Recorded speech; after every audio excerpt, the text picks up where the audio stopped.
The go-ahead for manned flight had been given to Korolev at the end of 1960, and so he prepared his cosmonauts for the first manned orbit of Earth.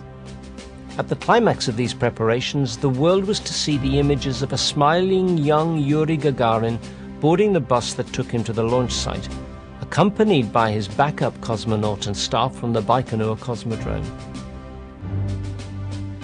History in the making, for we were under the impression that these were news images from the Soviet Union, and we didn't question the fact. Why should we? The Soviet Union would enjoy beating the USA into space, and therefore we were absolutely certain that these events were and are recorded for posterity as they happened. Well, that turned out not to be the case. Our research has found that few of the film images of Gagarin's space trip were shot at the time. It seems they were pre-filmed during several different sessions over an extended period. These images were then subsequently assembled and then edited to produce a final result, certainly not true news gathering. That would explain, for example, the continuity errors in the bus sequence. Gagarin is embraced by key individuals, including Korolev himself. But new information reveals that most of this footage was not shot on the day of the launch.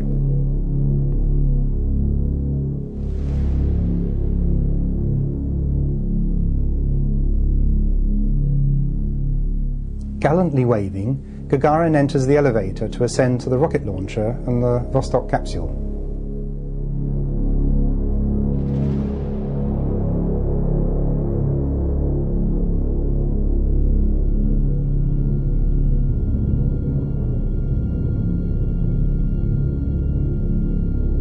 We then see Gagarin getting into the small capsule and sitting inside the sphere that was to be his home for this highly significant moment in history.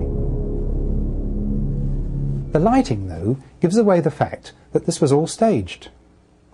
Here we can see the cosmonaut sitting in his seat, but there are two shadows, one on each side of his head, indicating that lighting was used from two light sources placed either side of the camera.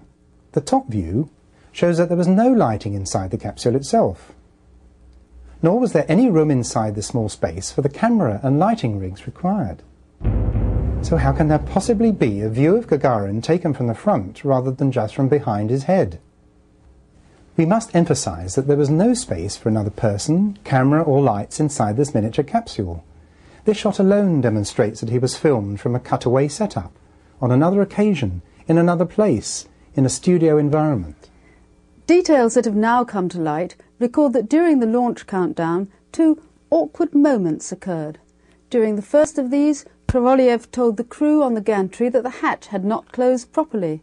This was news to them, as they had closed down all the bolts and no signals had activated to indicate any failure of procedure.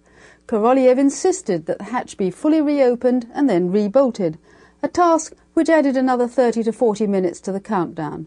Korolev also insisted that he alone would inform Gagarin of the delay.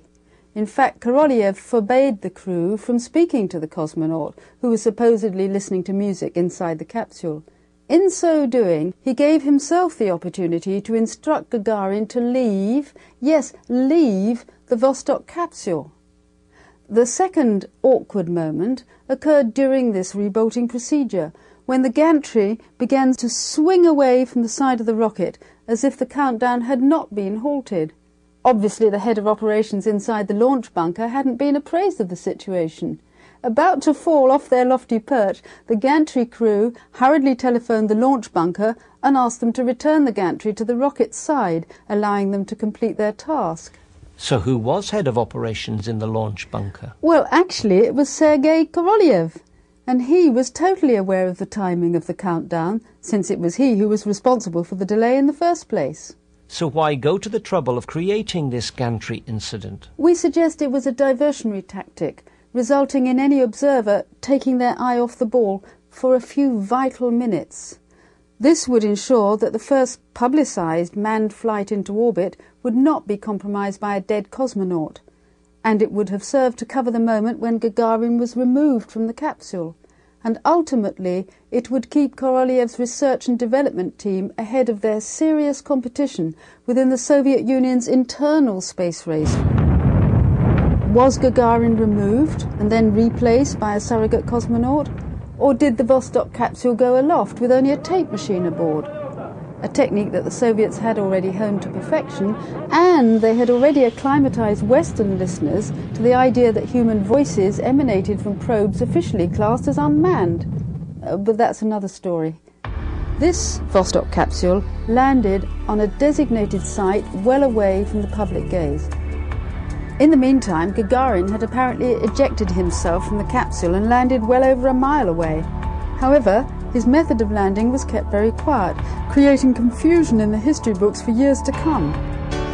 The Soviets wanted to claim a flight record, and, according to aeronautical rules, not astronautical, ejecting or bailing out would disqualify the entire flight, so the pilot had to land within his craft.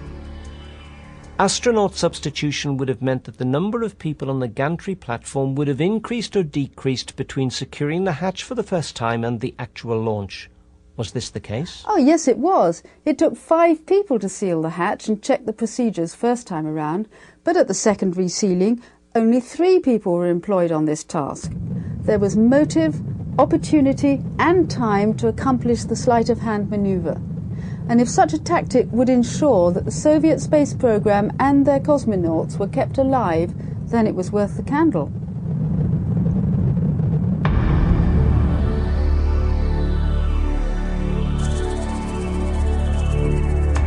Lord Bruce-Gardyne was at that time a journalist with the London Financial Times, and until his death expressed grave doubts about the validity of the Gagarin flight. Throughout the spring of '61, he'd been in the Soviet Union and was in a Moscow alive with rumours about this event, from April the 6th until his departure. On his way to the airport on April the 11th, he was informed by his very well-connected minder that, according to his sources, the flight had already taken place that morning. The source of this information had been none other than the chairman of the Soviet Committee of Sciences. Bruce-Gardyne, travelling in Germany the following day, was then very surprised to hear the Gagarin flight being announced live over the East Berlin Airport tannoy system. Back in England, Jock Bruce-Gardyne established that NASA initially denied all knowledge of the Gagarin flight on the 12th. This statement was later corrected by the White House. But were the Americans, in fact, fully aware that the Soviets did not launch a craft on that day, April the 12th? No one's denying that the Soviet Union put the first man in space, but was that man's name Yuri Gagarin?